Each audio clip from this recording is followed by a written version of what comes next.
Chicken পকোড়ার নাম শোনা মানে আমাদের প্রত্যেকেরই জিভে জল চলে আসে। তারপরে এরকম হালকা হালকা ঠান্ডা ওয়েদারে সন্ধ্যেবেলা পকোড়া খেতে তো দারুণ লাগে, তাই আজকে ঠিক করলাম বাড়িতেই পকোড়া বানাবো। তো চিকেনগুলো ছোটো ছোটো টুকরো করে কেটে নিই। ওর মধ্যে হলুদ গুঁড়ো, লঙ্কা গুঁড়ো, tomato sauce, red chilli sauce, soya sauce, vinegar, পেঁয়াজ বাটা, আদা বাটা, রসুন বাটা, লঙ্কা গুঁড়ো, বেসন, তারপর লবণ, আর দিয়ে দিয়েছিলাম ক্রাঞ্চি হওয়ার জন্য অল্প একটু সুজি, তারপর দিয়ে দিয়েছিলাম একটা ডিম ফেটিয়ে। তো ওর মধ্যে ওটা খুব ভালোভাবে এবার মিক্স করে কিছুক্ষণ ম্যারিনেশনের জন্য রেখে দেবো। আর হ্যাঁ, আমি কিন্তু ধনেপাতাও দিয়েছিলাম। তারপর ওটা ম্যারিনেশন কিছুক্ষণ হয়ে যাওয়ার পর ওটা ডুবো তেলে খুব সুন্দর লাল লাল করে ভেজে নিতে হবে।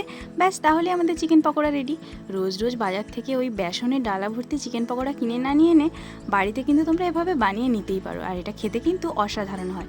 তারপর আমি খাওয়ার জন্য নিয়েছিলাম এক টুকরো লেবু, স্যালাড আর একটু ধনেপাতা। তোমরা কারা এইভাবে আমার মতো চিকেন পকোড়া খাও অবশ্যই জানিও। আর ভালো লাগলে আমার চ্যানেলটা অবশ্যই সাবস্ক্রাইব করে দিও। টাটা।